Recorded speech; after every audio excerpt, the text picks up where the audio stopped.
You cheese-eating cave dwellers, how dare you come out and not enjoy this material I bought for you? And then you're like, well, why would they? You've just called the good people of Wookie Hole cheese-eating cave dwellers.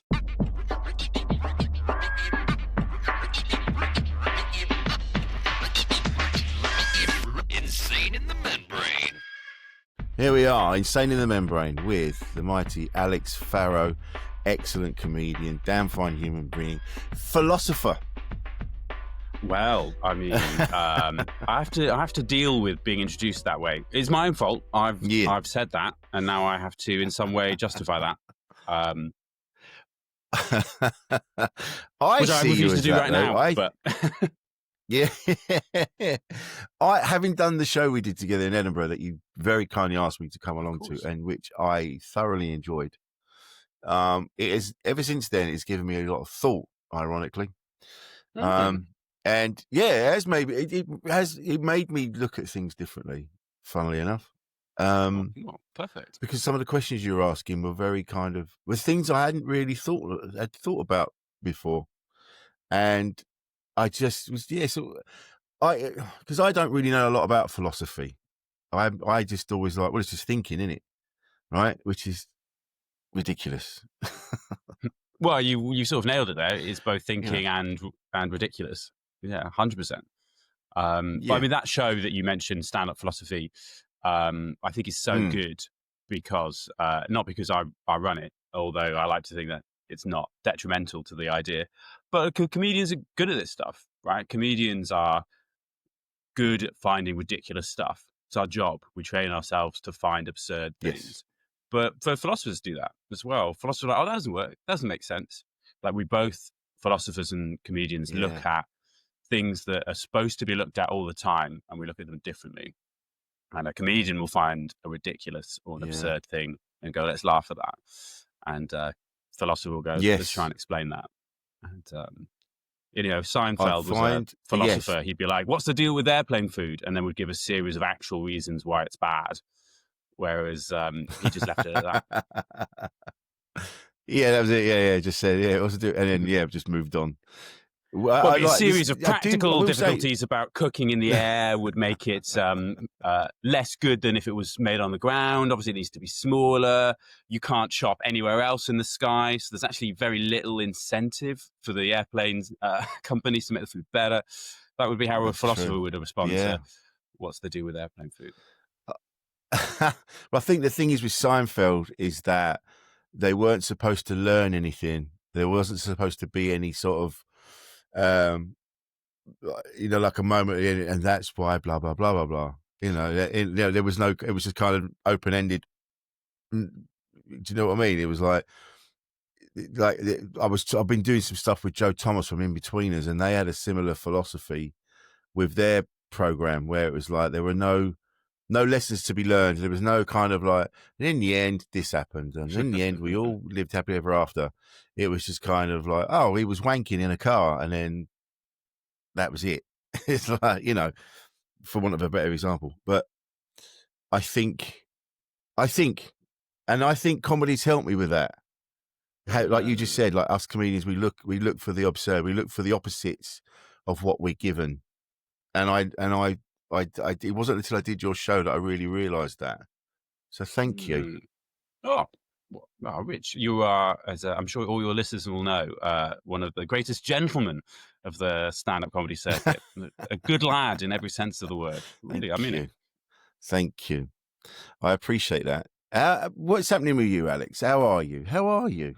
How are you really? For asking, Rich. How are you? How am I? I'm medium. I'm medium. It's the least interesting of all answers. It'd be interesting if I was really good, or if I was in absolute chaos or something. But it's solid.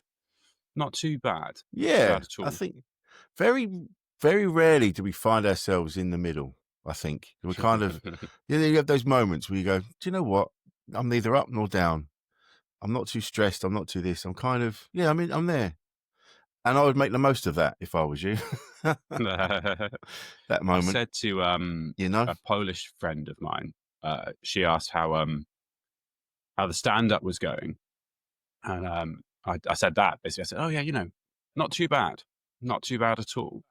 And she went, I'm so sorry. I was like, what? She's like, oh, I'm so sorry it's going bad. I'm like, oh, no, not too bad. Means like fine. Means like good, almost, actually. And she was like, oh, your language is weak. It was like, sometimes when you realize that sometimes you realize your nationality. I don't know if that's ever happened to you, but I was like, oh, right. Yeah, no, I would never lead with, oh, yeah, things are amazing, actually. I'd never lead with that. I'd sort of sneak it in slower. If I want to say something is, I'm happy, I wouldn't say I'm happy. I say, oh, no, things are not too bad. They could be better. They could be worse. But this is where I'm at. And a similar thing, and I've been thinking about this a lot. I can see this on my mind. I was in. This is over a decade ago when I lived in Paris. First year ever living abroad. I was asked that same question: "How are you?" And I went, "Oh, I can't complain." And this person at this French house party just went, "Yes, yes, you can." As though like, I was like, oh, I suppose, yeah, I suppose I could do, I guess. But British understatement, I think I forget is a thing, I suppose. I think it's because we don't like to be too. It's just in us, isn't it? Fundamentally, we don't like to be too show-offy, exuberant. We're kind of like, yeah, it's fine. And because it feels extra and extravagant to go, everything's brilliant. I'm having a great time. Everything's fine. It's fine. I'm all right. And like you've just said, you don't realise till you go elsewhere. I remember being in New Zealand and I'm on stage doing my show and the front row was sat there and I think I'd done like the third or fourth bit of sort of self-deprecating humour. And this guy in the front just went, oh, come on, mate. And I just stop and go, what do you mean? And he went, come on, you're not that bad. And I'm like, yeah, but it's not funny if I walk out and go, bit of a ledge, do all right. It's just not funny, I think. Well, it's much harder to be sure. Positive. It's not funny, is it? Yeah. Well, because I've tried to do positive comedy. Yeah. Have you tried? How was that? How hard was that to do? It doesn't work. It's hard. I really tried because I went through a phase of I'd just seen a lot of, as we see a lot of comedy, and I'd just seen a lot of ranting people, about not dissimilar to me, like older white dudes, just ranting about the failure of the world and their life, and I don't want to be that. There must be a positive, and I really tried to be positive, but it's not funny. Yeah, I mean, it's hard to be positive in general. Did you see Keir Starmer's most recent speech about Britain? It's been very memed. I'm sure you'll see the memes of it. Where I've seen the memes of it. I haven't seen the actual. Yeah. Well, I found the memes so funny. Actually, I found the memes really uplifting, even though they're a bit sort of sarcastic. Where Keir Starmer's talking about what a positive Britain should be. It's hard to do. Like I love my fellow countrymen. Not every single one to the same degree, but what great place to have been born. Proud of it. But when he's listing off, he's what does it mean to be British? And he said, "I was a guy cleaning off some graffiti and somebody opening a soup kitchen." And you're like, well, I mean, I guess that's nice, but immediately everyone was like, "This guy's a fucking moron! How dare he? How dare he say the Britain's good?" And then there's 1,000 memes about like, "Oh, it's something else or something like that." But it's difficult. It's hard to do. But it is hard to do it. But the thing is, it's because he's going, when they celebrate another food bank opening, and we've got 300 food banks now. We got there, and you go, you shouldn't have any. And you're the people that should be sorting that out. Yeah. So we're going to take the piss. I think it's. You don't realise the different language the difference in the language that we speak. Even I've been doing gigs for American people, and even on that level, I've had people come up to me afterwards and go, "I didn't understand a word of what you've just said." Because he was going, everyone was laughing. He goes, and I just didn't get it. I just didn't hear. I didn't know what you were talking about. And we're speaking the same language, but just in a different way. So it really made me realize that I need to do some homework for a change. I think that America is an extremely exotic place. I think because Americans are Anglophone, speak English, we presume that it's a version of here. It's really different. It's really, really, really, really, really different. And I think we forget that because of the similarity of English. I mean, this is not an original observation, but if we've been talking about how there's something British about understatement, I mean, it's the opposite in America. I mean, there's a real triumphalism. An American will, without any sense of deprecation, I already describe it as the greatest nation in the world. There's such a sense of open pride in America. Yes. In a way that is super, super, super alien. You see an American with a flag outside their house, you're like, I guess that's just some regular guy. You see a British person with a flag outside their house, and you go, all right, that's a particular political statement. So it's a rebellious act, whether you like it or not. And it's I think it's fascinating. I think it's fascinating how different these places are. They're really different. Really, really, really, really different. I think you're right as well with go on. I'm trying to remember his name. Alistair Ogden, who's not actually a US American, but a Canadian. When he was gigging over here recently, we were hanging out. He hadn't been here for 10 or 15 years or whatever. And he'd started comedy over in Canada and the US and come over here. And he was like, why are your MCs so mean? I was like, what? He's like, yeah, an MC will come on here and he'll call everybody pedos, pedophiles. They've come out for a nice time. What? He was just genuinely perplexed by it. He's like, everybody, we are supposed everybody's to be mean to each other here. What? And so you don't realize how bizarre that is, I suppose, until you go elsewhere. You gig in America, and audiences, they're up for a good time. They want to be there. They want you to be funny. I know when I'm gigging in the UK, there will be a proportion of the audience there, somewhat consciously, will be like, yeah, I hope this is bad. They will genuinely want it to not be good, because part of the ritual is to go have a pint after and go, yeah, it was a bit shit, wasn't it? Yeah, not that funny. And they want to have they want to hate it. And it's partly because the rudest word in the English language isn't a swear word, it's not the C word, it's not any of the words you're thinking of. It is the word actually, because it makes anything horrible. The number of times somebody's come up to me at the end of a comedy show and be like, oh yeah, you were really funny, actually. It's like, what were you hoping for? What were you expecting? Or outside of comedy, it actually is rude in other ways. Like, oh, you're looking really good tonight, actually. It's like, oh, what? How? Everything's horrible with that word. Try in any context. Actually, get rid of it. Get rid of it as a word. Don't use it. You're right. You're absolutely right. When someone starts a sentence with it, swap a swear word in for where you put actually, and it's lovely. Oh,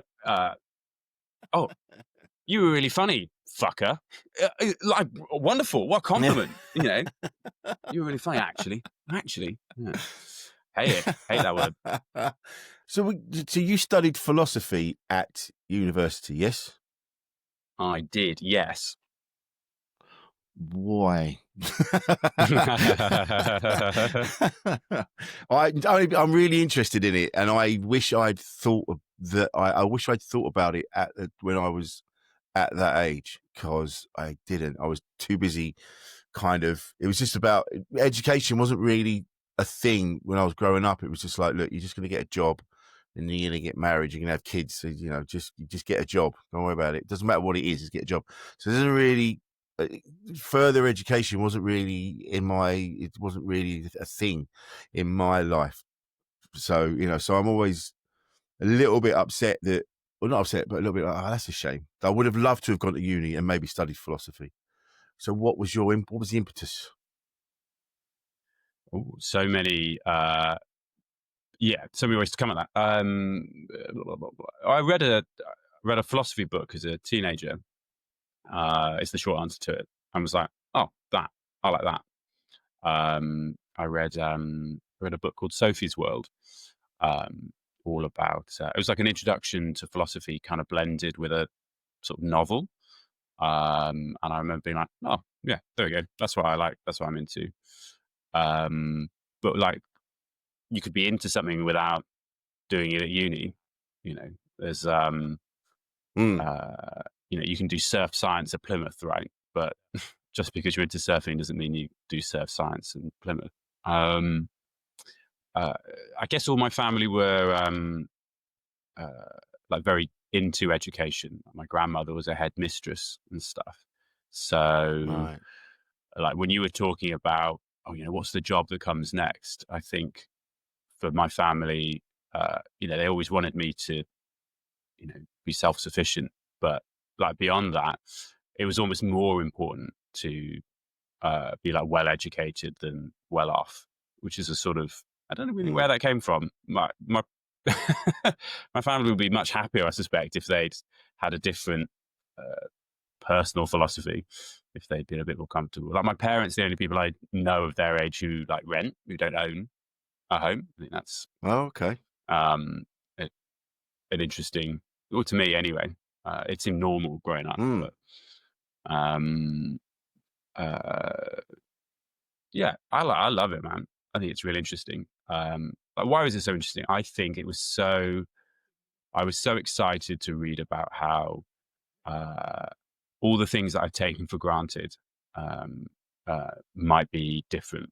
It was just so thrilling. I must have been sort of 14 or something like that, and I was like, oh, like the laws of nature that I'd read about in science, things like gravity and stuff like that. It's like, oh, well, they're just one way of looking at the world. Like Newtonian physics is something that was being updated, I think, when that book was written. And it's like, oh, well, maybe that's not certain. And, every philosophy book begins with stuff about, well, how do you know you're not dreaming?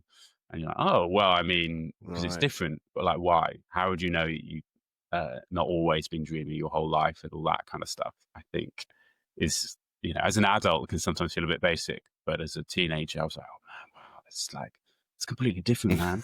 And all this stuff about sort of authority and the difference between laws and ethics. Just because something is against the law doesn't necessarily mean it's immoral, and vice versa. And I was like, oh, yeah, okay, that's fun. And I think when you're a teenager, that's the heart of teenage rebellion, isn't it? It's like, just because the laws and my parents and society say it should be this way, you're like, oh, but there's all these like incredibly smart people, often from the past, who have this toolkit for resistance and rebellion. And I found that intoxicating. I loved it. Well, I think it's that, isn't it? I'm very much like that.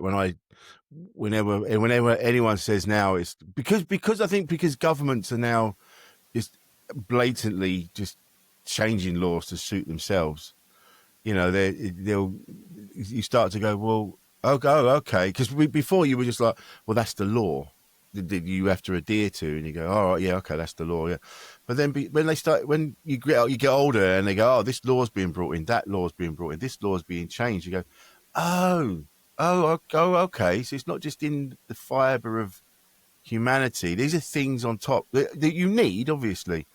But now you start to look at it, you go, well, why does that law exist? Why is it illegal for you to do that?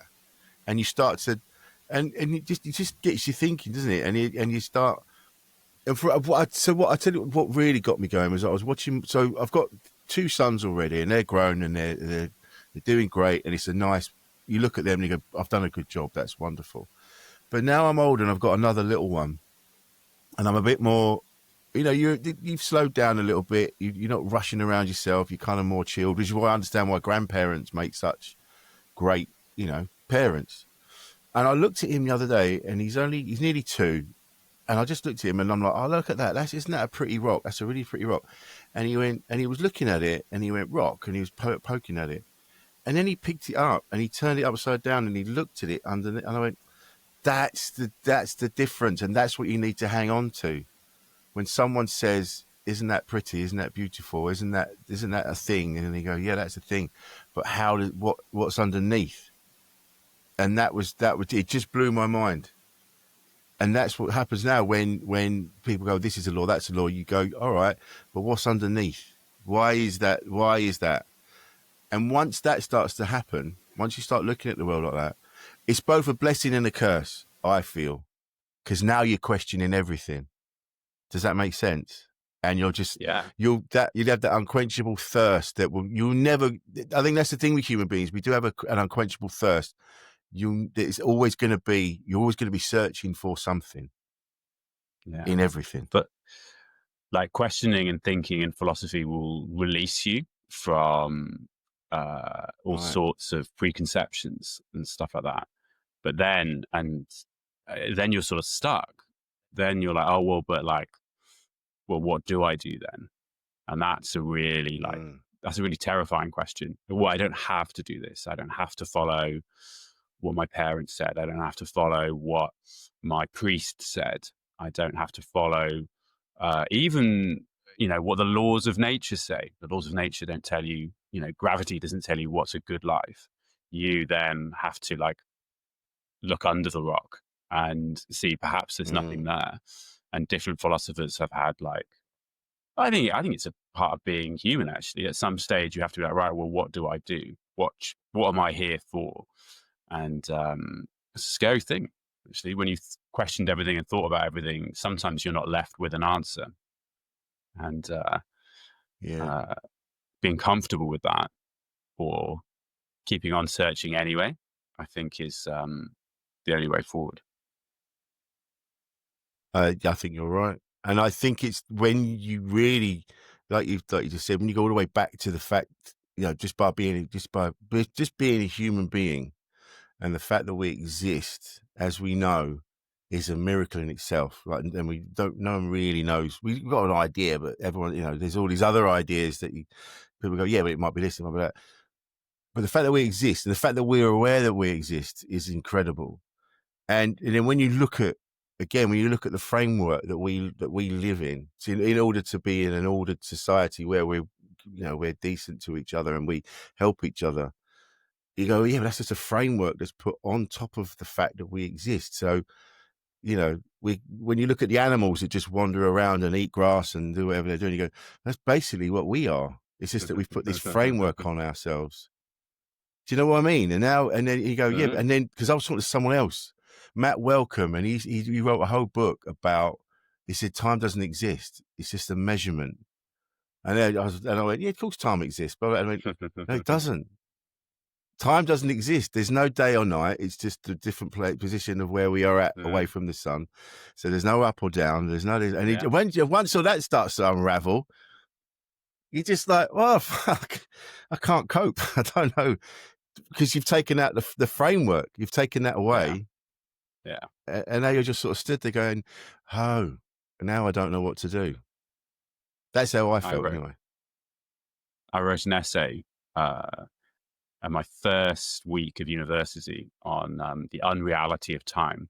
Is time real? And it was all about this article that said, as you suggest, that it's not. Obviously, I was having a very good time in my first couple of weeks of university, so I had it in late, which I thought was very appropriate for an essay suggesting time wasn't real. Yeah, can't really tell somebody off for that, can you? Really, which was nice. The tutor gave a little smile for that one for sure. But it is kind of, it's different to I've been thinking a lot about the difference between knowing and uh, knowing something's true uh, and understanding that it's true. So, what do I mean by that? I know that time isn't something that is like outside of my head, right? That day and night, as you suggest, it's just depends on where you are, right? Animals experience time in different ways. Like pigeons, for example, can see process time so quickly they can see on a television screen individual images. Like we know that, which is interesting. Oh wow! We know all sorts of things about how time is in the way we perceive it, and all that kind of stuff. But so I know that to be true. I know if you read some physics and stuff like that, that time moves slower for things that move quicker. And you're like, no, time is anyway. I know these things to be true. Yeah, no, I understand that. Yeah, but I don't necessarily understand it. I don't feel it, and there's a real difference between those things. There's a kind of experiential, like knowledge, that understanding that. Like you get when you get a bit older, all those things that people told you when you were a kid, you're like, oh, you'll know it when you grow up, and you're like, no, I know that'll be true. And I'm of that age now where a lot of my friends are having like children and stuff like that. Uh, and I was like, well, how did you know? How did you know you'd want one or do it? And they were like, oh, like they knew that they would like it. But as soon as they experience having a child, they're like, right, no, I feel it, like I understand it. I'm like, oh, okay. And then they'll say things like, oh, you won't know it until you feel it and you understand it. And I used to think, oh, that's kind of bullshit. That sounds suspicious. But yeah, I think there's something to it. And I think, yeah, feeling I think I'm feeling old these days, which is I don't know. I don't know. Maybe we all do all the time at every age, but yeah, absolutely. And what happens, I've noticed, is that as you're getting older and you're going to turn 20, that's your first one, and you're kind of like, oh my god, I'm going to be 20. Oh shit. And then you get into your 20s and you're like, oh my god, I'm going to be 30. Then in your 30s, you start to feel, you go, oh my god, I'm 30, oh my god. And then you go, oh shit, I'm 40. Oh my god. And then when you get to 50, that's when you start, you kind of, in my experience, you kind of start going, oh no, I'm only 50. Oh no, I'm only 53. Oh, I've got ages. You start to like backpedal. You go, oh my god. And then, because the thought of, I go, well, in 17 years, I'll be 70 is terrifying. So you start to backpedal. You start to go, oh no, I'm still cool. I'm 53 or whatever. I'm just 53. And you start to go, start to push against the fact that you're sliding down the slope into the ravine. It's a funny one that you start to do. I'm doing that anyway. I don't know about other people. So how old are you? You're only 30. Not even 30, are you? You're very kind to me, Rich Wilson. I am 8 years old than a 30-year-old. So. Mate, I thought you could say you're 8 years old. I was like, wow. Well, I sort of did it that way because I thought it would be fun. I'm 38 years old. That's very polite of you to seem shocked. But. Holy shit, man. Well, do you know what? I wonder philosophy often looks good on you. Ooh, it was very nice. My manual laboring family members and recent ancestors would, say that it is my artsy philosophy ways that have kept me away from hard work and time. But man, so true.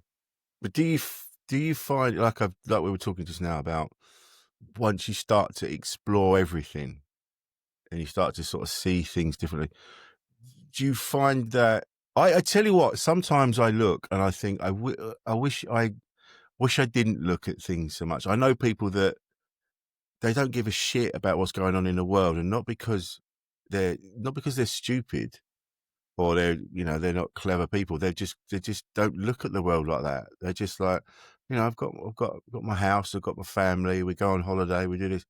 Yeah, I don't really take any notice of anything else. I just kind of cracking on.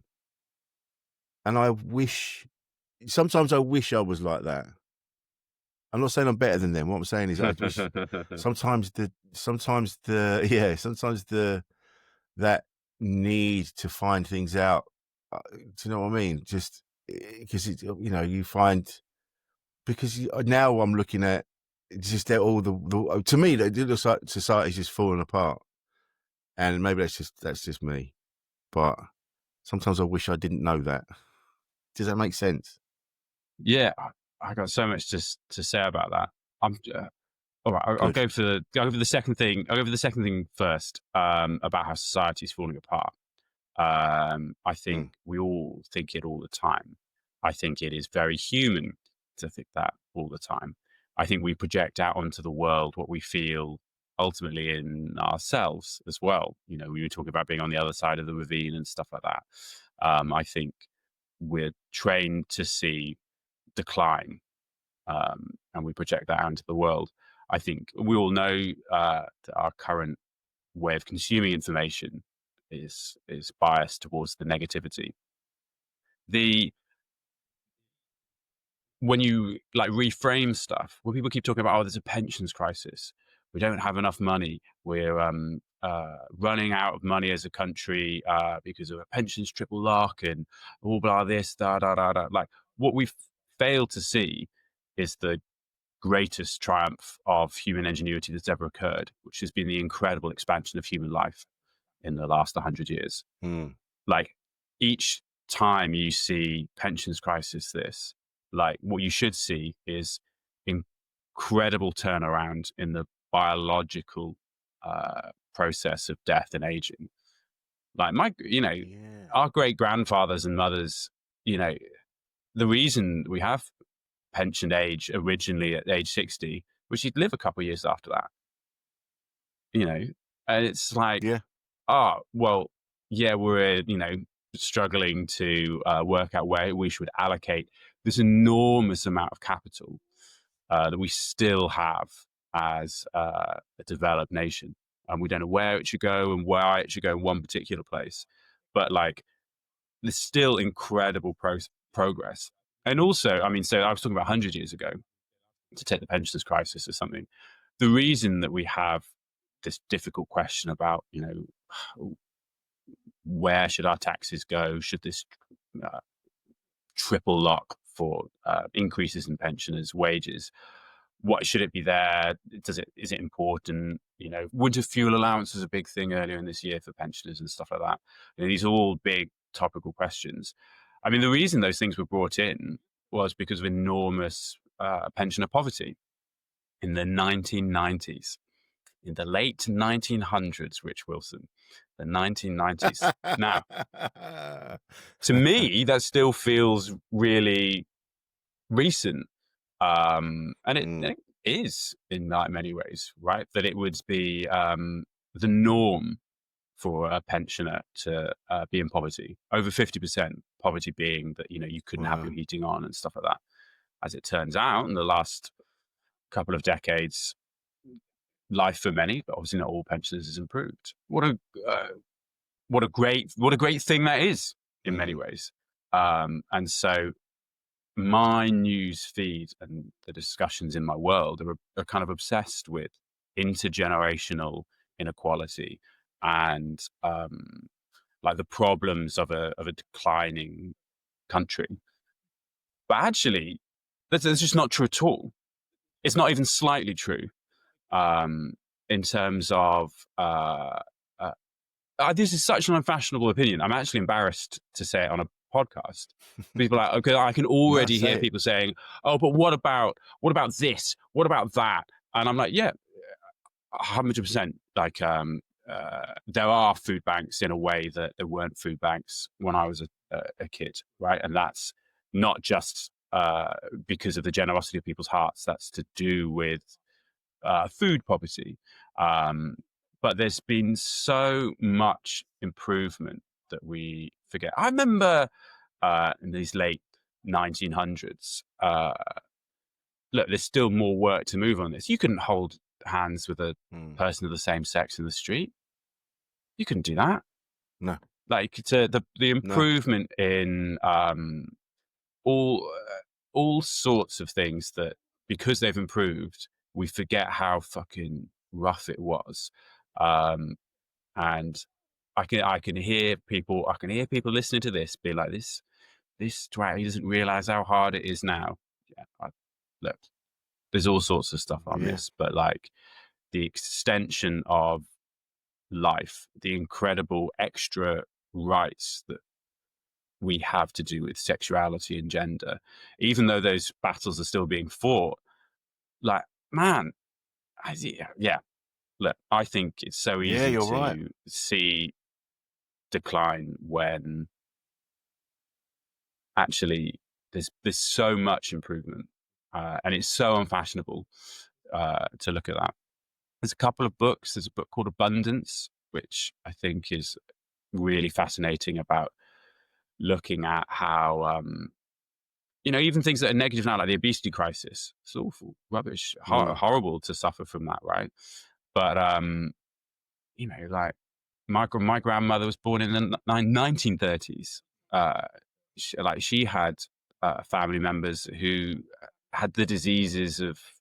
It was normal. It was normal to not have enough, to be short, because you weren't fed enough. A little Welsh lady, like her father had stunted growth, was like a dwarf because he couldn't eat enough. Wow. It's anyway. Look, I've gone on. I've banged on way too much. I feel embarrassed. I feel embarrassed to point out these things sometimes, but no. If ever you're feeling down, read about medical science. Medical science is okay. Well, medical science will make you feel bad, but only because people a few years younger than us are going to have it so goddamn good. See, this is why I like having these conversations, because I come with I go, look, this is where I'm at the minute. And then, this is why we talk to each other, because then you go, well, yeah, I can see that. But then this, and you're like, oh yeah, of course.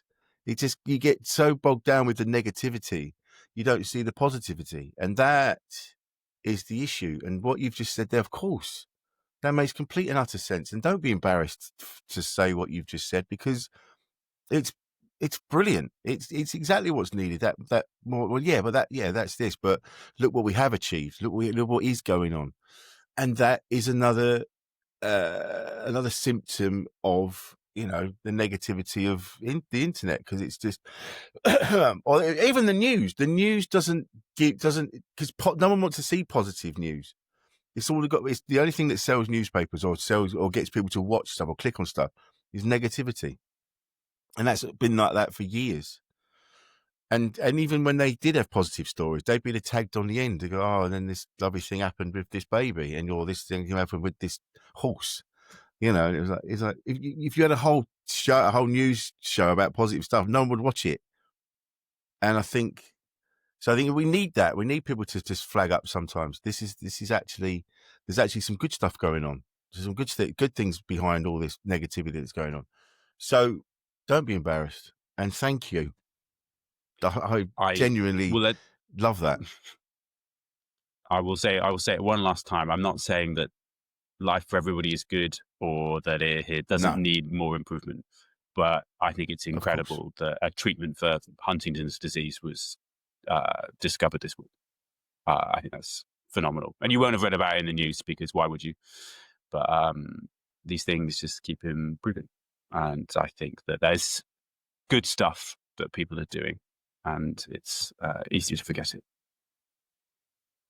See, and they talk about young people, being more interested in TikTok and things like that, when quite disparaging. But this is when I talk to my sons. My sons are 28 and 33, and you talk to them, and they're so switched on, they're so clued up, and they blow me away by the way they see things. Like they talk about what's going on in Gaza, and they go and they're as horrified as everybody. But they understand, they get it and they understand it, and they're like, yeah, we should be doing more of this and more of that, and oh my god, this assumption that oh yeah, the young people today, they don't give a shit, but they do. In fact, they do. In fact, you did when you were that age. So I don't know where I'm going with this. I don't know why I've gone off on this tangent now. But yeah, there is. I think there is. We should give younger people more. What's the word? More. Oh, I can't remember. My brain is just knackered. I Give don't them know more. where I'm going with this. So I'm going to stop. Give them more. Give them more. Not kudos. What's the word? They should be given Respect, more trust, credit, belief, credit. respect, credit. Yes, credit. Credit. There we are. So good. Anyway, what are your? This is something as well with comedy. I've noticed is that, and it's a good thing that people are more. They're more inclined to talk about like more personal things. There isn't just like, whereas before when I was a kid, comedy, it was like a lot of jokes and just. So it wasn't really, you didn't really find out much about the comic who was on stage, but now everybody's talking about what they're going through and finding humor in it, which I think is a good thing. How do you find comedy? Do you know what I mean? What was it like for you growing up? So a lot of comics were, so people say we're always the second funniest person at school. You heard that one before? Or like the second funniest person in their family or something like that. It's quite a common story. Something I've been told, but maybe it's not that universal. And so there's something I think about. People often have, when they grow up, humor as a currency. It's can be valued or not. It wasn't particularly valued when I was like in my family. Some families, it's like they're just throwing jokes around the dinner table. It's like yeah, like all my brothers and sisters were all like funny people, but it wasn't like I don't know. You wouldn't have. I mean, my mum thinks it's ridiculous that I'm a comedian. She always says, "Oh, but Alex, you were such a serious boy. You were such a serious young man." So it's a sort of a bit of an accident I do it at all, really. I think when you meet some people and you just kind of hear the phrase like they're naturally funny. It's just the way that they see the world. I don't think I'm naturally funny. I think I spend great effort and Herculean trials to make a very serious man be very silly and funny. I think you can do it, but some people it's just their first thought. They see something and like, oh, that's funny. I'll see something, I'll be like, oh, I don't like that. I'm like a grumpy soul, I think. By my first thought. And so my second and third thoughts are sometimes funny. I'll dislike something and then I'll like laugh at myself for taking it too seriously. But it's never my first thought for humor. And I'm jealous of those people for whom it is, but their lens for seeing the world is funny. It's just that they laugh all the time. If somebody tells me a funny joke, and this is, I think, common for loads of comedians, instead of laughing, I'll go, oh, that's funny. I'll go, oh, that's good. And somebody called me out on it the other day. It's like, why aren't you laughing, mate? What, like, and so my first lens is to be like, oh, that's structurally good. That would cause laughter if I wanted to experience that moment, right? In fact, I caught myself doing this the other day when I was at a comedy show. When a comedian would do a great joke, I'd think to my head, "Oh, that's great. That's really good. That's such a great comedian." Low laughter, and occasionally a joke wouldn't work. Do you know what I do? oh, I'd laugh my head off. Cool. But that was so immediately absurd to me that of like a very skilled comedian would do this joke, and for whatever reason the audience weren't in the right space for it. That's hilarious. That's really fun. That immediately caused laughter to me. It's like, that doesn't make sense at all. Whereas people's jokes, I'm like, oh, that makes sense. Oh, that's great. Oh, what a clever callback. Or like, oh man, yeah, that analogy. Oh, perfect for that. But there's nothing funnier to me than a comedian like struggling. It's really bleak, isn't it? Oh, right. Yeah. Not like a bad comedian, like a good comedian. I don't, I'm not into like sadism, but a really good comedian, and they're just trying everything, and they're for whatever reason it's not working, and then that desperation is like, oh, he's getting out the old material. Oh, he's going back a decade. Oh, yeah. Have you ever seen a comedian struggle so hard they go back so far in material, like it just becomes ridiculous? You're like, oh, this fella's single again. He's been married 7 years. He's his kids don't even exist yet. I know. He's gone back to his early dating material, and it's so funny. It's so absurd to see like the strategies. He's like, oh, she's trying a bit of crowd work. Oh, she's she's going into the front row. I think I remember being. I might have said this on here before, but we were doing a gig in Sheffield. And the four of us that were on, like, we're all mates. And so lovely. It was nice, to see everybody. And, the compere goes on, doesn't get anything, gets nothing. All you can hear is us laughing because he's getting nothing. Yeah, but as we're laughing, we're all secretly in our heads going, yeah, but I'm going to smash it. Yeah. I'll smash this. Yeah. And so the compere goes on, gets nothing. First act goes on, gets nothing. We're just in hysterics at the side of the stage, laughing at the crowd. They're looking at us like we're wankers, and we're all just pissing ourselves laughing. But then the others are going, yeah, but I'm going to smash this. By the end of the night, everybody died, all four of us. No one did well. No one got anything out of anyone. And we were up in the green room, even with the promoter, and he was going, I have never seen that before in my life. He goes, there's no way that could have been the fault of the comedians. There's just something about I don't know what happened. None of them, we got like nothing. It wasn't even like a titter, a murmur. There wasn't like oh yeah. Like they just stared at us, all four of us, and we were just gobsmacked. But it was the funniest night we've ever had. And those are the stories you want to hear on a car share. I don't want to hear about you smashing it. I want to hear about the time you ate so much shit you had to clean your teeth with toilet roll. Oh man, yeah. I always prefer people's bombing stories, but I want them to be happy with it. I think that's the yes. I want it's whenever I've had a hard one, it's so absurd to be like, because you can't stop. That's the thing. Like, it's not working, and you can't be like, oh, sorry guys, I realize this isn't working. It's not working for you. It's not working for me. I'll just stop. No, you just have to do your time, and you wouldn't have to do your time. Yeah, you wouldn't do that with anything else. It's so, and I don't know. Different comedians have different ways of doing it, don't they? Some people, just dial it up. They just try harder. They're still smiling. They're still like pretending like it's all right.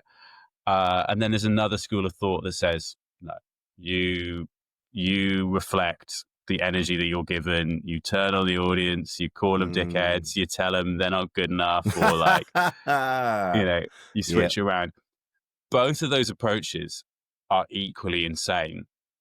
Like, that first guy being like, I'm having a great time up here, ends every set with, you've been a great audience. And that audience is like, we hate you, But it's equally bizarre to come up into somebody's, I don't know, like local pub or like their, the big theatre in their town and be like, you cheese-eating cave dwellers, how dare you come out and not enjoy this material I bought for you?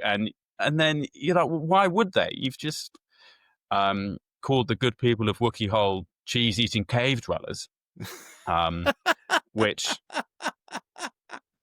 I did do. I did that. I was in Wookie Hole in a cave this week. They were in a cave for the making of cheese. None of them found that very funny. Wookie Hole, a place named after Chewbacca's asshole. Yeah. They didn't enjoy that either. Well, if you're not laughing at my jokes, I will roast your village. Wookie Hole. Roast your village. Yeah. I'm here to burn your cottages. Oh yeah, I was in Wookie Hole on Monday with the little one, and we took him. Of course, that's you're a West Country man. Oh yeah. Forgetting that. Yes, where we are, and we were shown the cheese where it dwells in the caves there, and I look forward to doing a gig there and going, oh yeah, you're right, Alex Farrow was right. Alex, this has been lovely. Thank you so much, mate, for joining us. We mean to do this for ages. You're an absolute dude, and every time I speak to you, I feel nourished and better. Lovely. Where can we find you on the socials, Alex? I am Alex Farrow Comedy on your preferred social. I am reluctant to get on TikTok, but I will do that at some point. Instagram, probably the best. I came off TikTok and now I'm back on it because I had an idea that I did and went, oh yeah, that's all right, and then just didn't do anything else. So yeah, I know what you mean. Sounds like a philosopher. That it's there. And thank you, Alex. This has been great. This has been Insane in the Membrane. Thank you to your producer Paul for twiddling the knobs, and we'll see you next time.